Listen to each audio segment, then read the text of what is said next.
everybody, it's Tiffany and I want to welcome you to the Get Organized Challenge for organizing your mementos and getting some project planning done so that you can be really productive when you are ready to actually do some crafting. So thanks for joining me today. This event is a little bit odd because I am pre-recording it because I will be out of town. However, we're broadcasting it live at the same time as usual, and Karen is online so she can answer any questions for you, and she is also going to post up this week's winners. So with that said, if you're new to Get Organized Challenge and you do have questions while I'm talking, type in the word question in all caps in the chat box, and Karen will watch for that and she will answer those questions for you as they pop up or towards the end of the event. So thanks so much for tuning in today, and let's get started. Our goals for this challenge are to make it easy to find your mementos and your journaling notes, and to add those things to your digital photos as well. And also learn about creating a project planner or holding album. That's really going to maximize your efficiency when you go to a craft event or even when you're just working at home. So the first thing you want to do is the same thing we've done in every other challenge, and that is gather all of those things together. All those mementos that you have spread around. Maybe some of them are in your desk drawer, some of them are in the side pocket of your car door or in the glove box. You might have some photos or some brochures or all those kinds of things around. You might have stuff in the kitchen drawer or even just clipped onto the refrigerator. So it's time to gather all of those things together, and we'll get started organizing them. For this challenge, you are going to need your sorting templates, which you created during our photo sorting challenge. So hopefully you hung on to those. And you are also going to need your family timeline. So whether you created a book that's a family timeline book, or you use a physical family timeline on the wall, maybe a perpetual calendar, you're going to want to have those available to you as well when you're ready to start sorting those mementos. The next thing you really need to do is choose how you're going to store them. So there's a variety of different ways that you can do it. You can obviously put them in file folders or big, big Ziploc bags. Something like our 12 by 12 fab file, which I'm searching around here and I'm not seeing. This is the 8.5 by 11 fab file. So depending on, the nice thing about the 12 by 12 fab file is that if you do have big things or you have special papers or something that are 12 by 12, they're going to fit in there. But fab files are a great way to store things by year, by holiday, by event, because they're super easy to label and put onto your shelf. So you're going to want to choose. The other thing that's a great option for organizing mementos is, of course, our project planner. So if you're unfamiliar with the project planner, it's got 3 pockets on the front, 1 big pocket on the back, a large pocket in the middle. So really great, again, large pocket in the middle is 12 by 12 for that, but really great for things like postcards and maps and ticket stubs and all those types of things. So everything from, like I said, an event. This is a great tool for also if you are getting married or your daughter is getting married. It's a great way to organize all of those things by just putting them into the project planner. Now this one, I cut the edge off of it because I'm storing this in these. So this is from a trip, and I have all, where we went to a variety of different locations, and so I have everything from this trip in its individual project planner in one of our paper storage boxes. So super simple way to keep everything together, but I had to trim the edge off.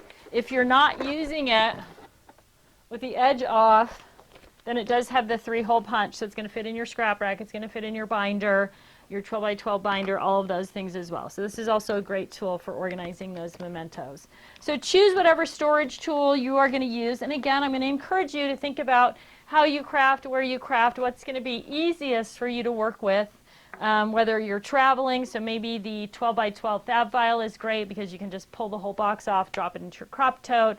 Maybe you use a scrap rack, so being able to flip through it in something like a project planner is good. Maybe you're using a file system, and so then file folders or big Ziploc bags or big manila envelopes is going to be good. So choose your storage tool, what you're going to use to store those things in first, and then you can get started with getting your things organized. One of the other things that works well is if you are part of a kit club, hip kit club or something like that, where you're getting that 12 by 12 box that's relatively flat every month, And those boxes stack up really nice and neatly, so you could label them, Christmas 2016 or, trip to Europe or whatever, and then organize them in chronological order with that label on the side. So super easy to find and use. One of the things I want to encourage you to do is make sure that you are making notes with your photos and your mementos, so that the two things are leading you back to the coordinating thing. So especially if you have digital photos, and I guess we're going to talk a little bit more about that as we go through here. So sorting your mementos is really easy. You're going to use those sorting guides that you created and your family timeline, and you're going to be able to go through and just sort out. So this is everything from 2012, and these are all the things from spring break trip of 2012, and these are all the Christmas things from 2012, to get those things sorted really simply, really easily. And don't worry too much about dialing it down at this point. Just get them into year and then into major event as you're going through. You don't have to worry about what you're actually going to use in your scrapbook at this point. You just want to have everything readily accessible and organized. So when you are ready to work on Christmas, you can grab that Christmas file or that Christmas box and be ready to go with your Christmas stuff without having to look around for too much of it. Then we have a download on the website, and it is just an event details and information form. You can make your own. It's very, very simple, but it does just give you those prompts of what this was, who was involved, when it happened, where the photos are located. So with each group of memorabilia or mementos, you can fill that out and keep that with those mementos, with that memorabilia. And then when you're ready to actually work with them, you'll be able to have kind of your journaling notes and other information, especially where are those photos located, if they've been printed or not printed. Some of you are straight digital scrapbookers at this point, and you're just going to want to scan those things in, those mementos in, unless you are using or adding them after you print your digital. So I know my sister adds pages into the digital books that she prints, where she keeps those mementos separately at the back of the book. So if you're going to do that, you don't need to scan them in. Well, probably do, because you want to use them maybe as backgrounds, maybe as embellishments on those pages. But this also gives you a place to write down, yeah, these have been scanned in, and they are with my photos wherever those photos are located. So that's going to be a perfect way to kind of tie your whole bundle of embellishments together. And then you're going to store them all chronologically, right? You want to keep things in chronological order. It makes sense to your brain. It's easy to match them up with your photos.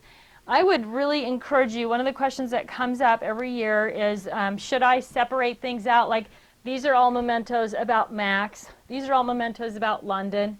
And those are my boys, so London's not a trip. It's a person, I guess. And I would say no. Keep those things in chronological order, or he is kind of a trip. Max is laughing in the background. Keep those things in chronological order and keep them together, even though they're separate by family. So you may have Christmas mementos for Max and Christmas mementos for London, and then they all need to be in the Christmas box, because when you're working on your Christmas album, you want to have access to all of those things. Then when you go to work on Max's album, you'll know, oh, I'm working on Christmas. You'll be able to go to Christmas and find those things as well. So try not to separate things out by people. If you keep things chronological, it's going to be easier for you to remember where they are, rather than digging through a box for people that's got all kinds of different things in it. So avoid that if you can. One of the other things that's really helpful is if you just save your wall calendar, and this is especially helpful if you have kids or grandkids that go to a school where they give you you get a calendar every year.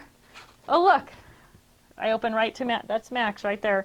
But this has all the school holidays and all the school events and everything that happened, sporting events and all that stuff. They're all right here already. So if I just keep this is 2013, 2014, if I just keep this chronologically, then when I'm working on those pages, I can go right to this and know, oh, Christmas break was these days, or spring break was these days, or whatever soccer tournament or a football game, whatever, I know what all the dates were and all of those types of things, where they were, all that. So it makes it really simple. So take your wall calendar and just add it into your fab file or your project planner, wherever you're storing things chronologically, so that you have that as a reference going forward. It's going to make things really easy.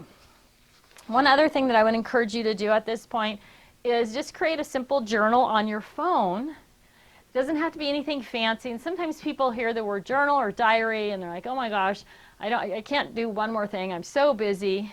But it doesn't have to be anything fancy.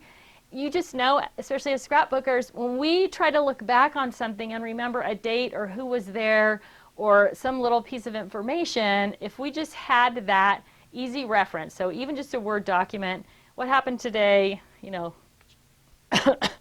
a football game, we won against Port Townsend or whatever it is, super simple. All those words are searchable in a Word document, so it's super easy to go back and find them, and easy to add little notes as you go through the day, because it can be pretty cryptic or it can be really detailed if you like to write a lot, but it is going to be helpful to your memory going forward. All right, so once you've got all your mementos sorted and you are ready to craft, how do you make the best out of that? How do you get everything together and get focused and get your projects done? And I'm going to recommend to you that you create a project planner that's focused on that album that you're working on, or maybe it's just a few pages or one particular event. Oh, I forgot about this. No, I'm going to show you this with this, actually. I didn't forget. It's not time yet. Okay, so this is a really simple way to keep everything organized as you work through a series of albums or projects. So this front piece right here, I do an album for myself, an album for London, and an album for Max. And so I just make a grid like this whenever something major is going on, and that is how I keep track of how many pictures I'm using, how many pages I'm doing, and whether or not it's done, right? So photos are printed, pages are done. Number of photos printed, and pages are done. So just a simple way, if you're doing multiple albums, to kind of keep track of that, especially if you like to do, like when I did this, I tried to do my family album and both of the boys' pages all at the same time. I had the same colors, I had the same embellishments, the same backgrounds, same sort of theme, and everything was there and easy to work with. And then I used our Perfect 6 page. So one of the things we talked about, I'm going to do a little aside here, one of the things we talked about in photo sorting was separating your photos by these are ready to scrap photos versus just chronological photos. And for when you're ready to scrap something, you want to make a couple of decisions before you even look at those photos, right? So how many pages am I going to do for that event?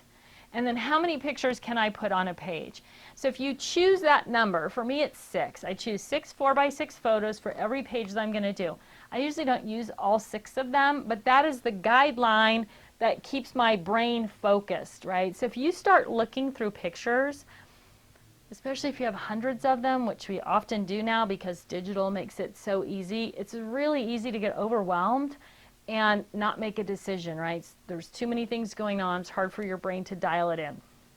So if you say, okay, I'm going to do one page, this is Mesa Verde.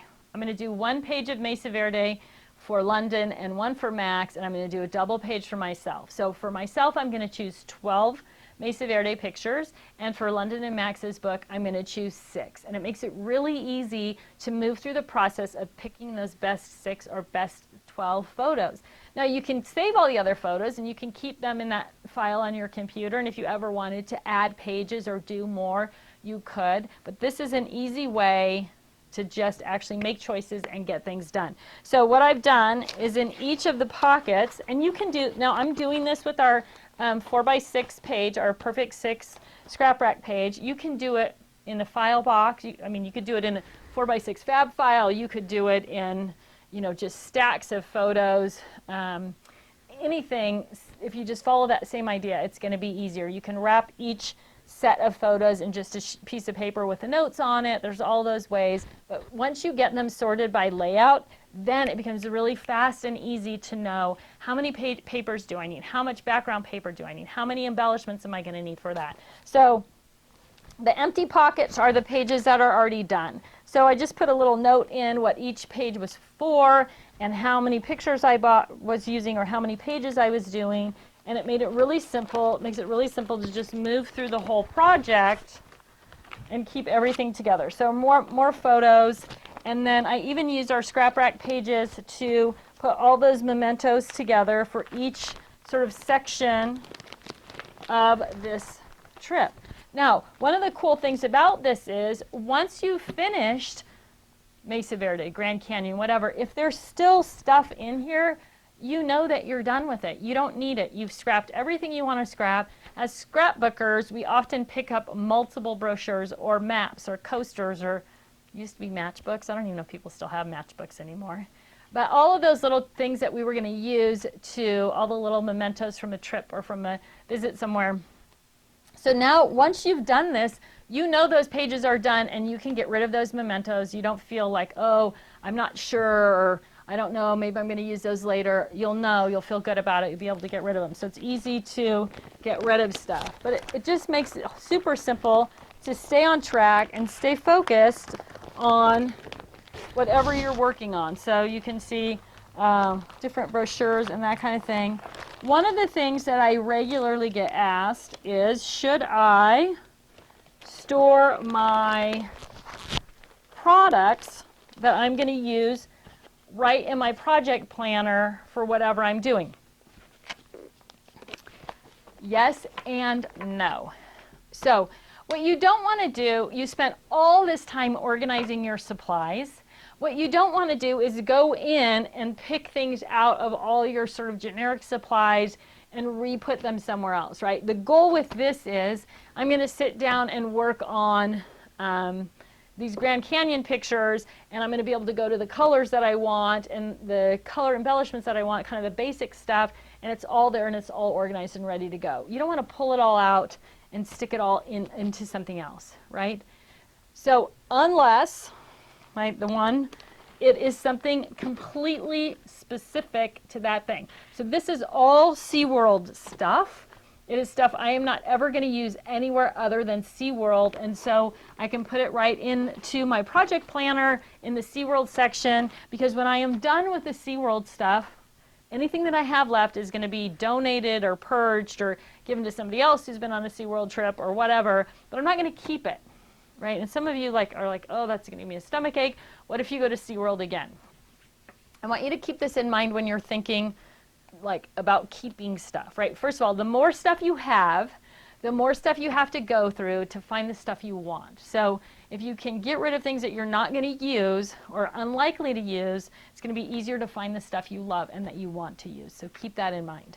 But the other thing is, I know I'm not going back to SeaWorld probably until my kids have kids, right? So am I going to want to use old SeaWorld stuff when I do pages when my kids have kids when I go to SeaWorld?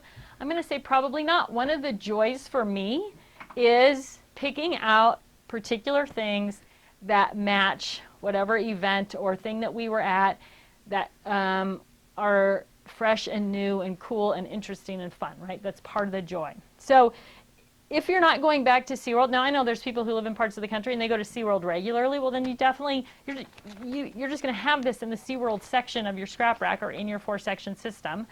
You're probably not even going to put it in here. You're only going to put things into your project planner that when you're done with them, you're done with them, right? This is another common thing with travel, where people buy travel things for a trip to Mexico and they have all those things together, and after they're done scrapbooking their trip, unless you're going to go back to Mexico, there's no reason to keep that stuff, right? Pass it along, give it to somebody else who's taken a trip, donate it somewhere, because unless you're planning on going back to Mexico, Merle, who the Merle bag is named after, they go to Mexico every year. So it's smart for her to buy Mexico stuff and keep it, and she continually is refreshing her little collection of Mexico things, but she's going to keep using those year after year as they go back to that timeshare. But if you're not that person, then you should purge that stuff out. Even if you go to Mexico in another 15 years, you're going to want to buy new stuff and have new stuff, right? Shop for new stuff. So project planning, you're going to put things in there that you're only going to use, that you bought specifically to go with those photos or that project, right? So the last thing that I kind of sneak peeked a little peek at, this is also available as a download on our website, and it's just a little sketch page. So if you know how you want to lay out that project, or if you've bought particular things, or maybe you want to sketch out where the pictures are going and then take this with you to the scrapbook store or to the craft store, sorry. So you know what you need to buy in terms of, you know, embellishments or that type of thing. You can have that, but that's going to go right into your binder as well. So it has little check boxes. This was, I think Jan has sent this in. There's a link to it though. There's a link to this one as well. They're both linked together on the website page. But it's a great way to kind of pre-plan out what you need, especially if you're trying to pare down what you've got and take less stuff with you when you go to an event. I want to backtrack just a minute to talk about choosing your pictures and sort of pre-planning how many pages you're going to do for each event. One of the upsides to doing that is when you are buying things like background paper, you know in advance how many pages you're going to do. So when you go to buy background paper, so I'll give you an example. Years ago, I was doing a Disney album, and I was at the local scrapbook store, and I bought Disney paper. I have a tendency to do like the whole Disney trip on the same background paper, right? Or a big segment of the trip on the same paper, right? Kind of gives that continuity as you're looking through the album of that event. So I thought, oh, I'll get whatever it was, 12 sheets of paper, but I really didn't have a plan. Got the paper, got home and started working. Well, I ended up doing like 15 pages or wanting to do 15 pages of Disney pages, and when I went back to the store to get more paper, they didn't have that pattern anymore. And so I had to like go, okay, what am I going to do? Switch to solid colors and I don't know, whatever. But I was limited by what my choices were because I didn't know in advance how many pages I was going to do. If I had pre-planned what I was going to do, if I had set up an album or a holding album or project planner, I would be able to go, okay, I'm going to do 15 pages. That means I'm going to buy 20 sheets of paper because you know something's going to get ripped or ruined or cut the wrong way or whatever. But I would have a better idea of what I was going to need, and I wouldn't have ended up having to go back to the store and then finding out when I was back at the store they didn't have what I needed anymore. So those were the days before the internet, right? Before you could go to scrapbook.com and just order a single sheet of paper, right? If that's what you needed. So anyway, it helps in a lot of different ways. You know how much paper you need, how much matting paper you need, how many embellishments you need. All of that type of thing is going to really help you out by creating a project planner for whatever project you're doing. So whether it's this or whether you're doing some sort of mixed media project or card making project, having all of those pieces together is going to lead you through the project so that you get more done more easily. Now I have to catch up with my notes here. Talked about mementos, there's that. Oh, I'm not sure if you noticed or not, but yeah, this is Jill Cooper. Thanks, Jill. No, I think I said Jana, but Jill Cooper is the one who sent that in. I just use sticky notes to label, rather than labeling my dividers each time, I just use sticky notes. And that way, after I'm finished with this project planner, I can just pull off the sticky notes and create the next project. I don't have to worry about cleaning off those divider tabs or whatever. So sticky notes make that super simple and super easy. One of the other questions that I get asked regularly is, should I put everything in a holding album or project planner? And I would say absolutely not. Project planner should be what you're working on now or what you're working on next. You don't want to take everything from everywhere and just create another place to store more things for in the future. It'll just get overwhelming. So what you're working on now, maybe to what you're working on next. But the idea is that you could sit down in your craft room and pull out your project planner and get to work right away with photos, mementos, maybe some specialty items all together in one place. You don't have to rethink about everything or go through and pull other things and kind of get stuck in that overwhelm of having too much stuff. All right. I'm ahead of my thing here.